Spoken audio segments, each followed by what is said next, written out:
Thank you. I have to agree with Aviva. The encouragement of standing in advance is very nice. It helps you keep going. It's good for you. It's a stretch. So I'm a quantitative futurist. My job is to use data to build models for longer-term futures, so much longer-term opportunity and risk. And I do this, I teach this at the NYU Stern School of Business, where I developed and teach the management class in the MBA program. I also started the Future Today Institute about 15 years ago. We work with all kinds of organizations, all around the world. Mostly they're chief strategy officers, chief executive officers, on not making predictions, but rather making connections to try to understand where things might go in the future so that they can make better decisions. So we work on issues like the global food supply, the global petroleum supply, the shift in geoeconomics and trade, all around the world. Lastly, and I think perhaps most importantly, is that all of our research and our methodology and tools are open source. We give everything away. And the reason for that is there's not enough organizations, and certainly not in the management space, who are willing to look at longer term implications. So we are hoping to retrain managers on how to do this longer term thinking. So I'm gonna continue, there we go. So the monitor is cutting out a little bit in the front, but I'm gonna keep going. So I wanted to tell you a story. And the story, I think, you'll like, because it's a management parable. And the story takes place here. Has anybody been here before or know what this is? So this is Seattle. Does that give anybody a hint? So this is the Amazon headquarters, part of it. And on Amazon's downtown campus in the middle of Seattle, where most of the time it's rainy and the weather isn't very nice, are these geodesic domes inspired by Buckminster Fuller. And inside of these spheres, which is what this is called, the weather is always beautiful. There are 40,000 different types of plants.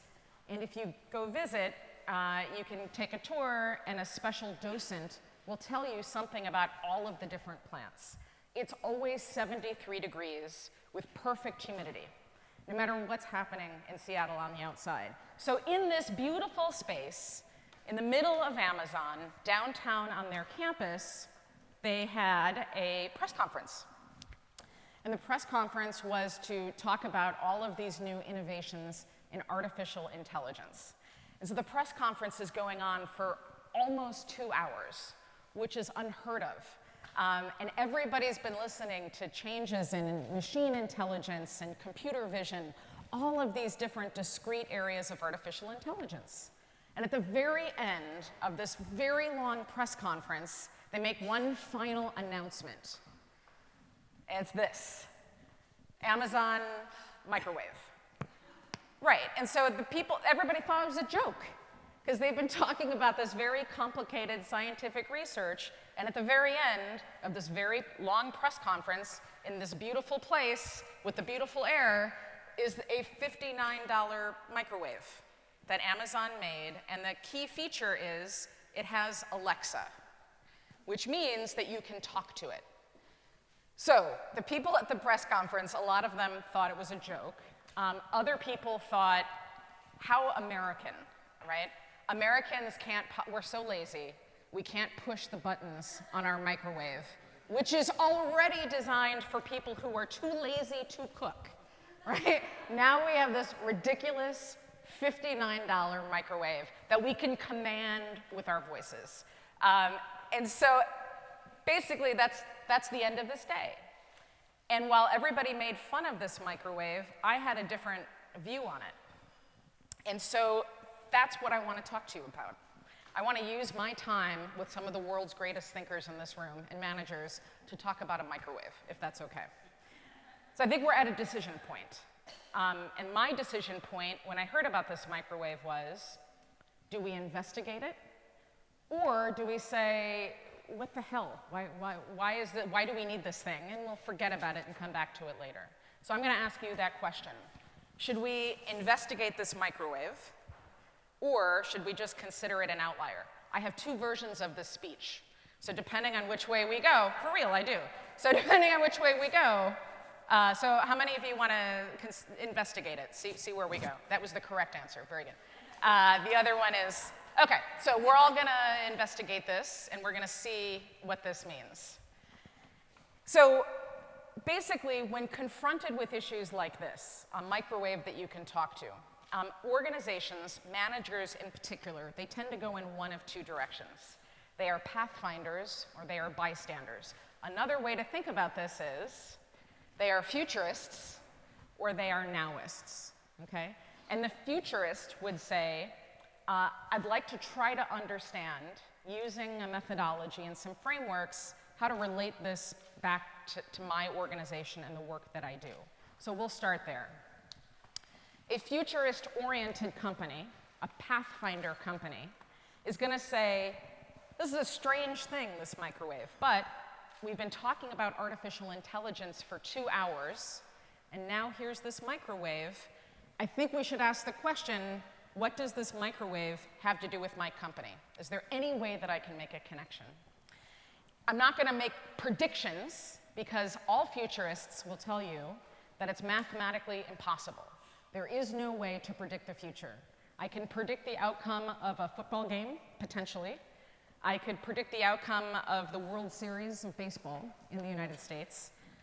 Maybe, possibly, maybe I could predict the election if I had perfect information, which we're never going to have, because people don't answer polls correctly. So instead, we don't make predictions as futurists. There are too many variables. There are too many possible permutations. The p-values start going crazy. So instead, we don't make predictions. We make connections to try to reduce uncertainty. And a pathfinder is going to know that. We're going to confront uncertainty using data, not our gut, not our intuition, but evidence and data. We're going to intentionally look at outside areas for disruption to try to understand what it means. We're going to have alternate ideas of the future, even if we have a very successful company that's been very successful for 100 years or more. And finally, we're going to be willing to be flexible. Because if it's the case that the future is always changing, then obviously we have to change our strategy and recalibrate as managers and as leaders in order to address the future. Now, the flip side of this is not futures, but people who are nowists, people in organizations who think only about what's happening right now, or they make assumptions that they've already planned for the future and they already know what's coming. They would say, microwaves, I run a shipping company. I run a company that makes sealants. I run part of the government. This doesn't have to do with me, although it's interesting. They would say, we're going to measure what we know and what we can control. Our KPIs are going to be easily defined, and we're not going to deal with uncertainty, because you can't measure that. We're going to be closed to alternative versions of the future. We don't know what's happening, so why bother thinking about it? We're going to be very protective of our cherished beliefs. We have a company culture. We have a way of doing things. We're very successful. There's no reason to change. Our culture does not lean into uncertainty. Our culture prefers the things that we already focus on. And finally, we're comfortable with the status quo. We're happy with the way that things are right now. Now, I know that none of you are nowists. We're all futurists in this room. We're all pathfinders. So as pathfinders, we ought to ask the question, what does this microwave tell me about my company? Well, I think the answer has to do with data and popcorn. So, just out of curiosity, has anybody ever ordered anything from Amazon? I'm curious, for real, we're all friends. Okay, has anybody not ordered something from Amazon? We'll all stare at you. Okay, so we all know the process.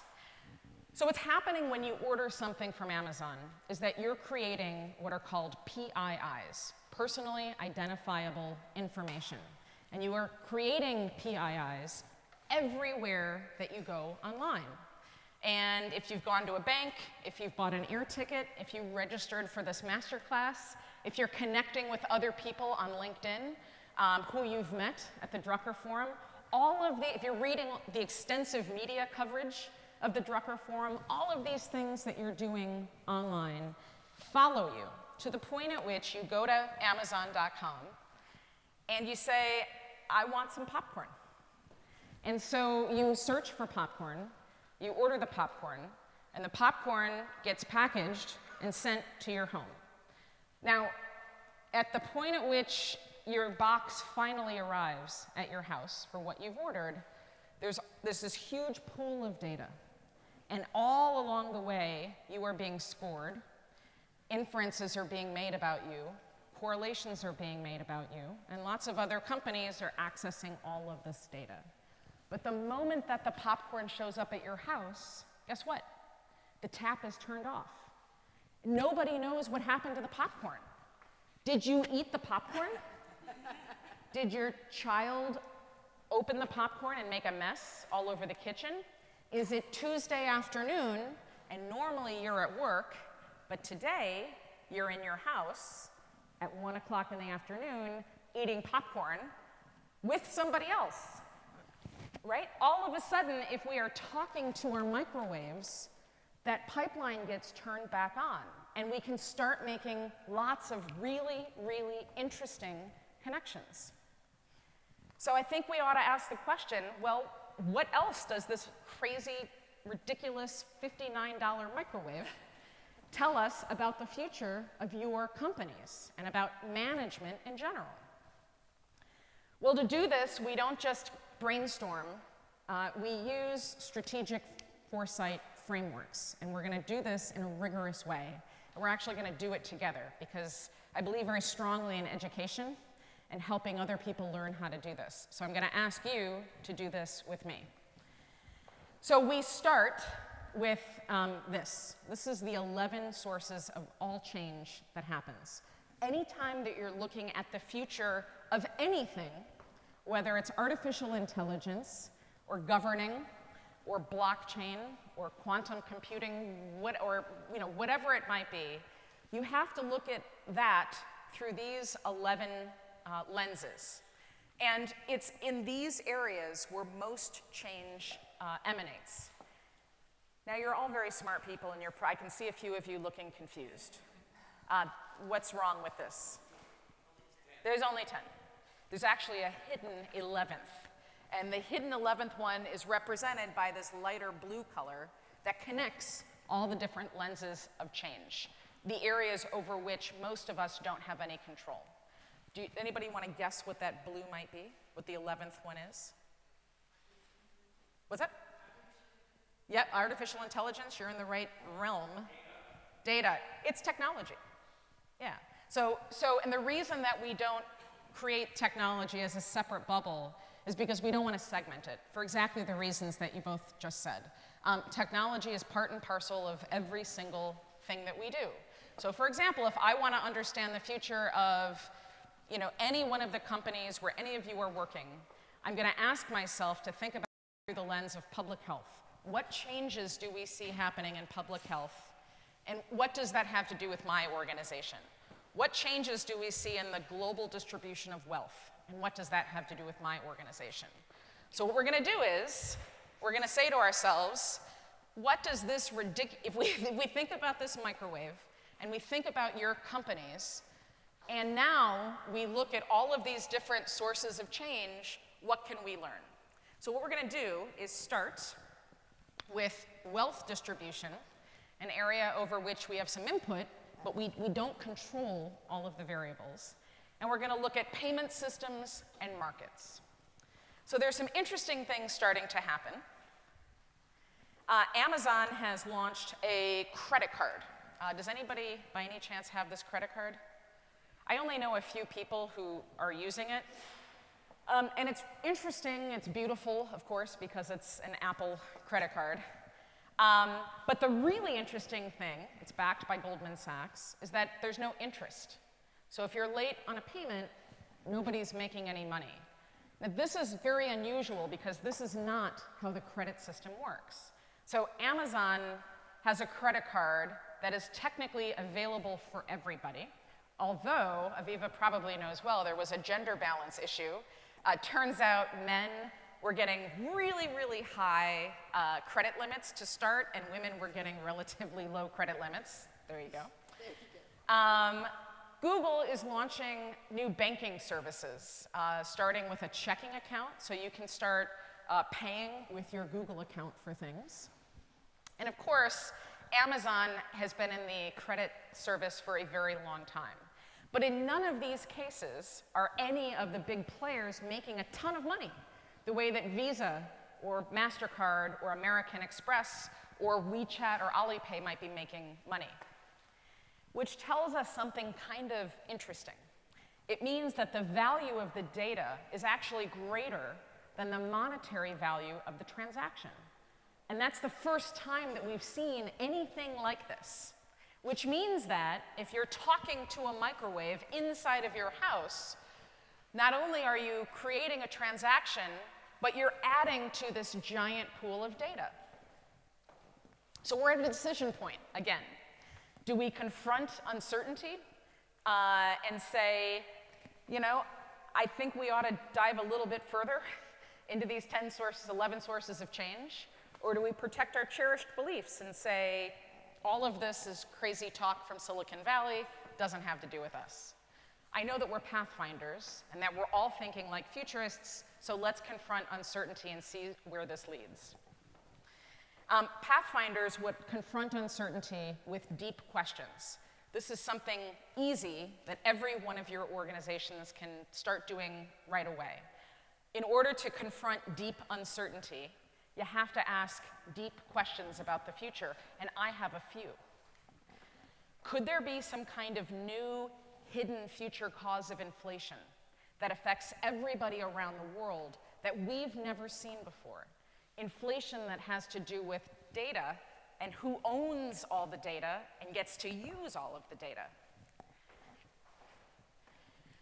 For those of you who do any kind of investing or who work with companies that are listed on different stock markets, there are new algorithms that are powering trades.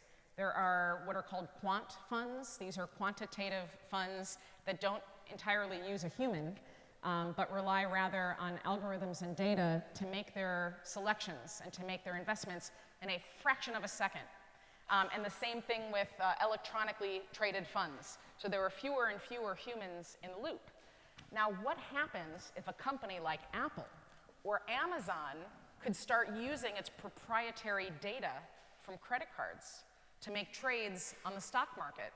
That would put a lot of other companies at a competitive disadvantage. It could also start causing crazy glitches and blips in how our markets operate. I advise the Federal Reserve, and this is an area where we don't have a lot of thinking yet, what the future of this might look like, and also there's no regulatory framework that describes it.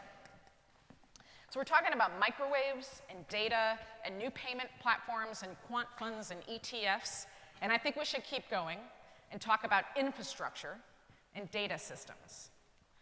So when we're talking about data and artificial intelligence, what we're really talking about is mining and refining and optimizing our data in real time for other systems to learn about us, to make inferences, to make recommendations, to help us buy our popcorn. And it turns out we are all generating a lot of data.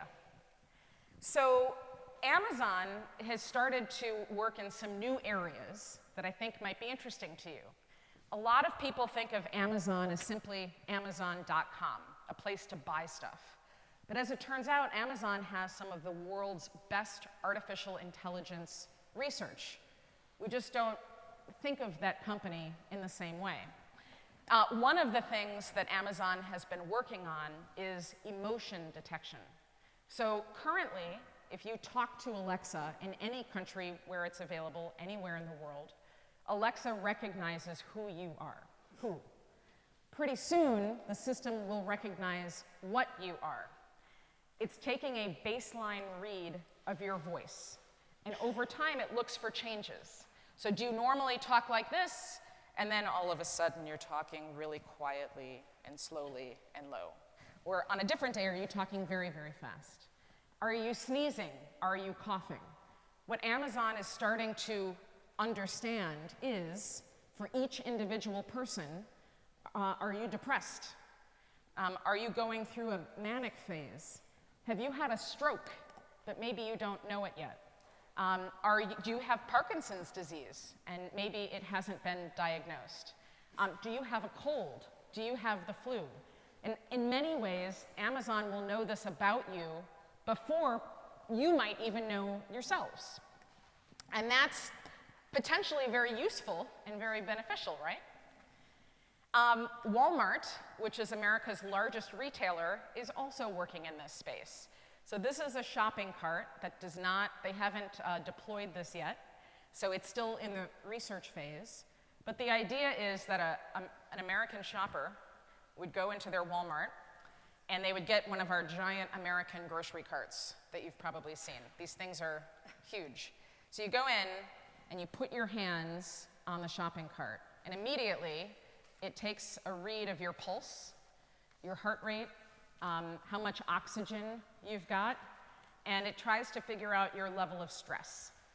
As you go shopping throughout the store, if you start becoming more and more stressed out because your kids are screaming and it's hot and you can't find what you're looking for, maybe your pulse is racing now and you're sweating and you're gripping down really, really hard on the shopping cart will send a message to a store associate, to an employee, who will come and find you wherever you are before you completely lose your mind, and they will try to help you have a better Walmart experience. Now, this is potentially very interesting. It means that Walmart can help everybody have a better time shopping. They can share this data with retailers to have a better understanding of what people were doing when they were looking at their products. But all of this is part of a new field called behavioral biometrics. So a lot of your companies are probably looking at predictive analytics. This is data to try to understand, will person A buy this thing? Will your company, if you have a good financial forecast, try to predict what happens in the next few quarters? This is something totally different. This is machines understanding our desires, our behaviors, to try to give us, to try to motivate us in different ways. And this is not just happening in the United States. And by the way, the GDPR, which is here in Europe, doesn't entirely cover this kind of information yet. So this is already in the process of launching everywhere around the world. And is it any wonder, therefore, why companies, a lot of the big tech companies, are also getting into the healthcare space? So just a few weeks ago, Google acquired Fitbit. Amazon has been working on healthcare, as has Apple, and they're all trying to help us live better lives. So again, we should have some questions, like, who owns your biometric data? Right now, we do not have an answer to that question. We do not have an answer to that question in the United States, in Austria, in the UK. There is no answer to this question because nobody's been asking it yet. Should you have a right to keep your emotions or your mental state and other biometric details private from persistent recognition from a government, for example, or from a private company? On the other hand, is there a way that your companies could start using this biometric data ethically? What would our future regulatory environment look like with all of this biometric data?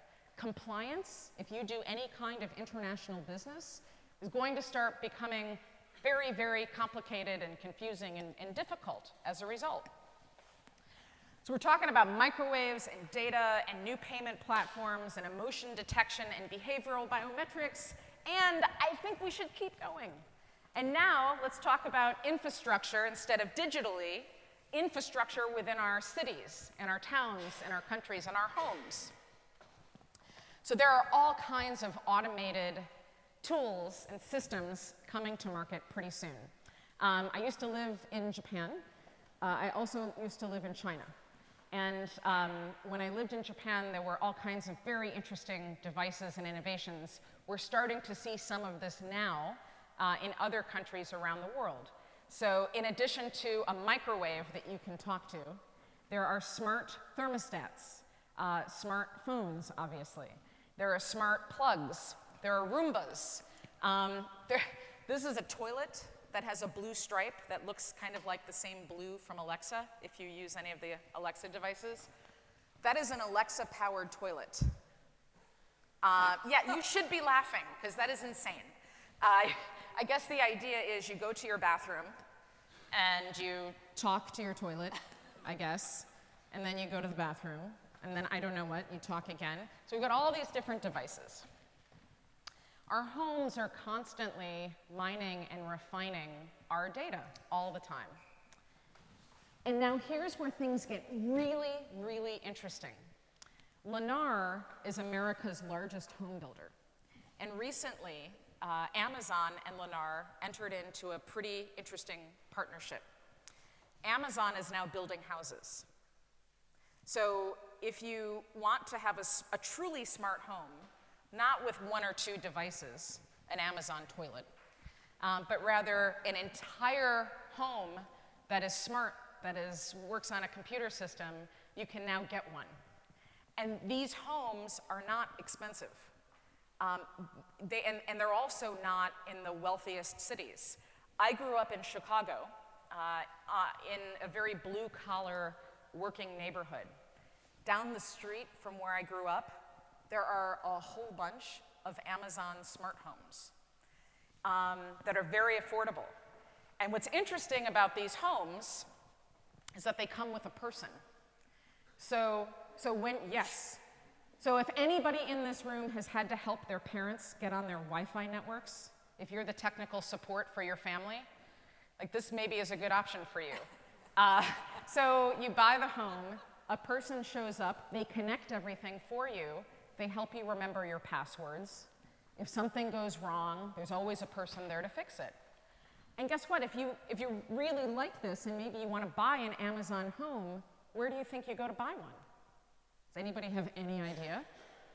It's going to be really challenging. Yes, that's right. You go to Amazon.com, where there is this. This is Turnkey. This just launched a couple of weeks ago. And this is, as you can see, this is the Amazon website. So you buy your toilet paper, you buy your Amazon microwave, you buy your popcorn, and now you can buy your house. Now what's interesting here is that they've partnered with Better Homes and Gardens, Century 21, some of America's largest real estate companies. In a sense, this is operating as a sort of mega platform now that connects to all of the other platforms. But again, this is interesting because the question that we ought to be asking is, what happens when just one commercial company has access to all of this housing data, right, in new and interesting ways? And it's not just Amazon. So all of the different big tech companies are kind of trying to own the space where we live. So this is a patent from Google that was filed in 2016. Which means that the actual work on this research was done well before. Okay, so just because a company files a patent doesn't mean that it will, whatever it is, will ever get sold and made.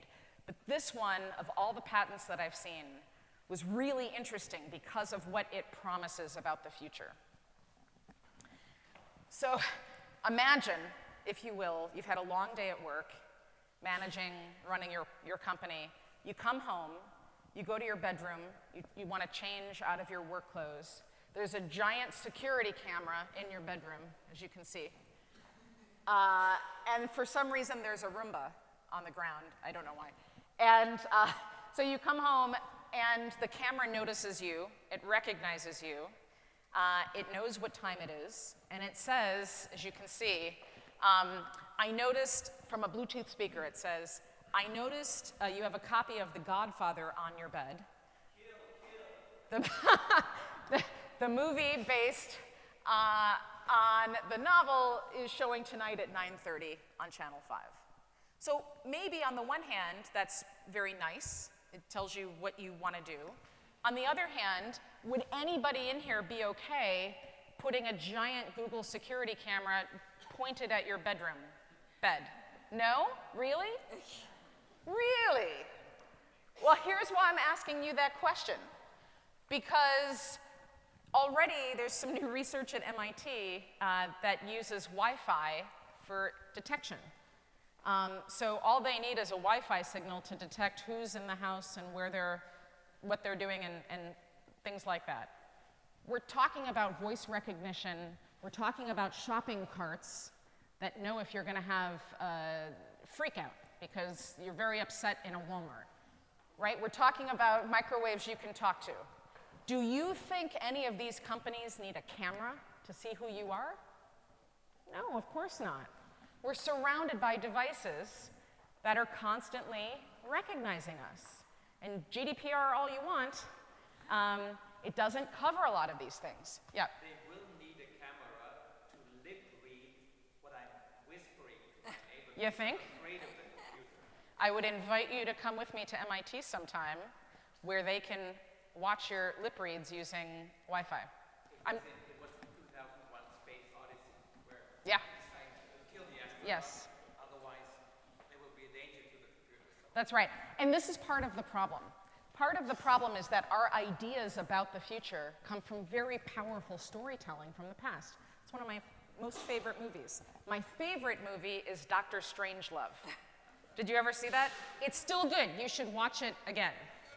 It's terrific. But the challenge is that we have sometimes a hard time seeing all of these signals and how they relate to us because the movies that we've watched are so powerful. That sets our ideas for what the future is going to look like. And oftentimes, the future shows up in other ways. So as always, questions, lots of questions. Could algorithmic home selling and buying lead to a new kind of housing bubble that could destroy the global economy? I think the answer is probably yes. Could an increased amount of search traffic lead to inflated pricing in housing-related commodities like wood or steel? So we're talking about microwaves and data and emotion detection and behavioral biometrics and all of these different things. And now I think we ought to get back to that movie and talk a little bit about artificial intelligence. When it comes to AI, my observation is that leaders and managers have a tremendous amount of misplaced optimism and fear. And the reason for that is because we've been living with the idea of AI for so long. If we are trying to run our companies and we're trying to grow our businesses, we tend to, again, adopt the framework of nowists. And when we start thinking about the future, all we have to reference is what we've seen or read in the past. And so our ideas about the future are wrong most of the time. We keep talking about artificial intelligence like it's off in the future. It's not. AI is already here. It just didn't show up the way that we were all expecting. So when we think about artificial intelligence, we think about hell. We think about the Terminator, right? We have all of these ideas about robots that will come and murder us in our sleep after they come and take all of our jobs, right? So that's our idea about AI. Unless you live in San Francisco, everybody in San Francisco thinks that artificial intelligence will usher in a brand new utopia. And the reality, of course, is different. It's much more nuanced and sophisticated. Artificial intelligence is here. It powers all of the phones that you're holding up.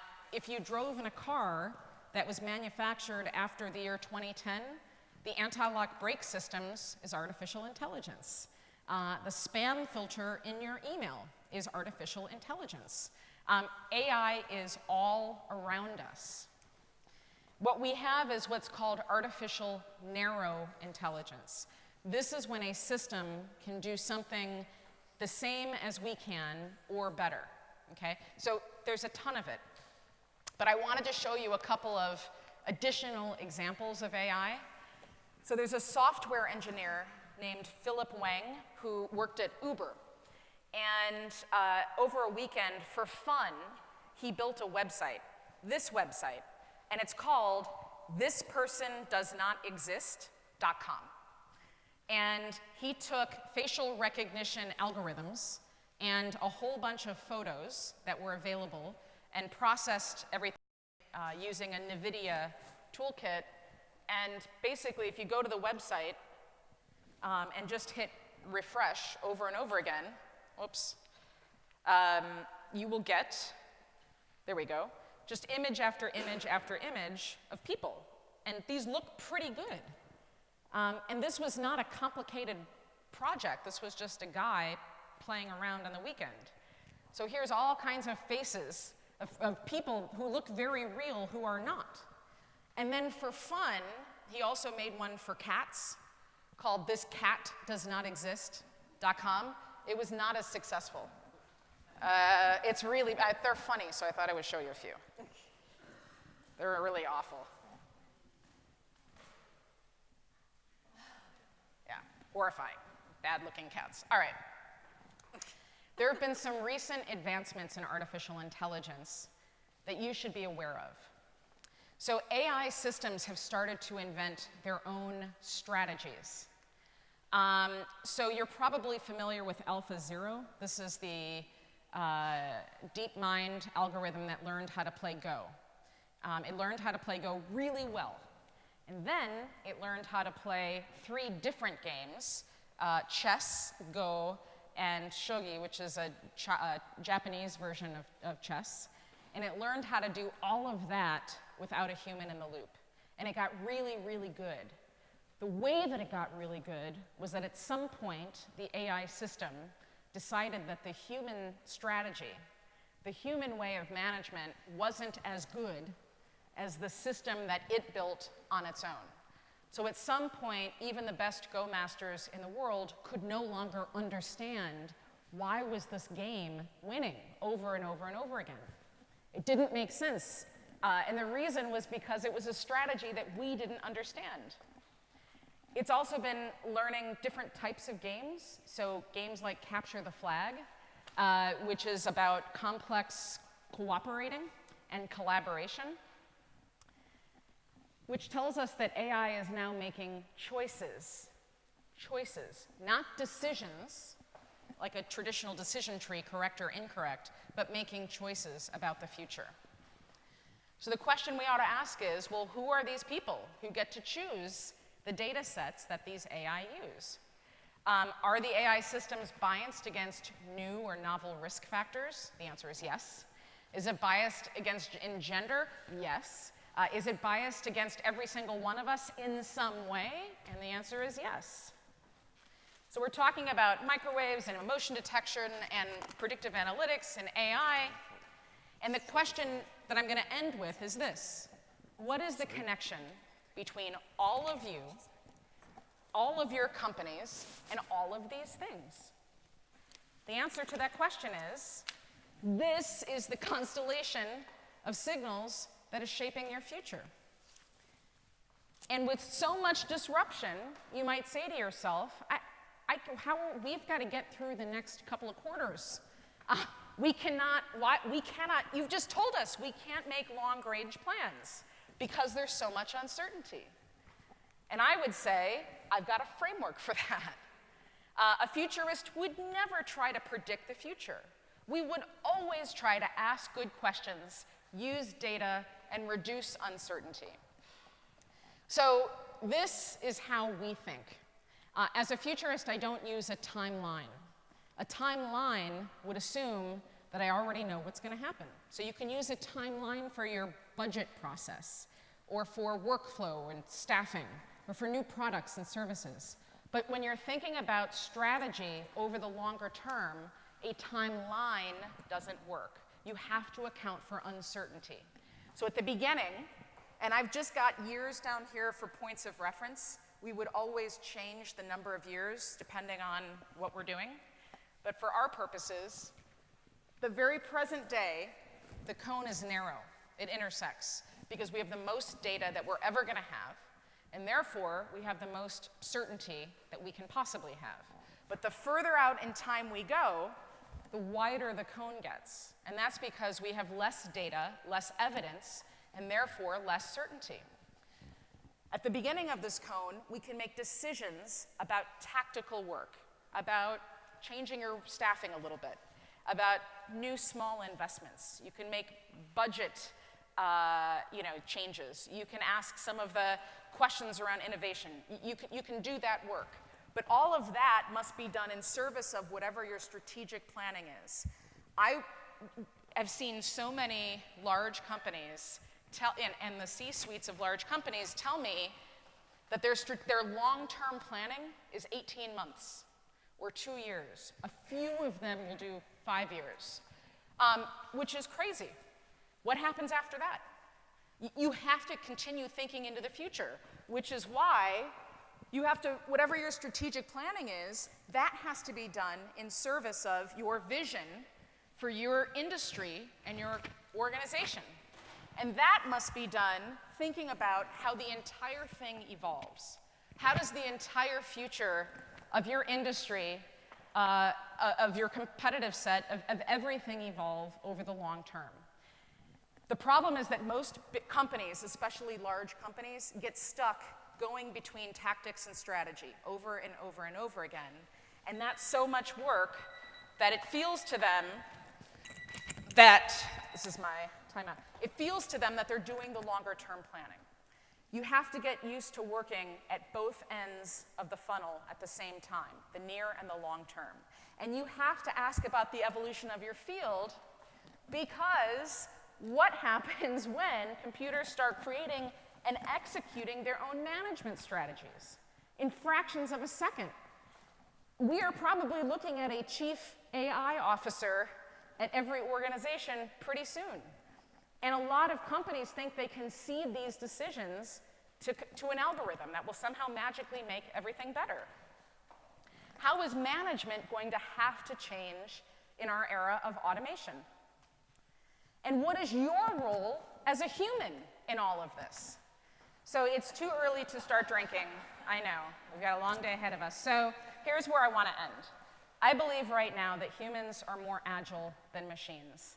Management and leadership and the thinking around this matters more today than it ever has in any other point in our history, which is why the Drucker Forum is so important, and why it's so important that all of you are here today thinking through these issues.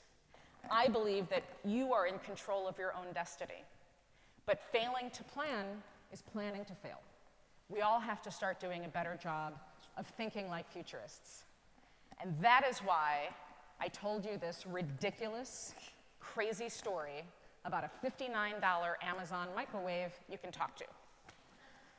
So that's the end of my story, but I hope the beginning of you thinking more like a futurist.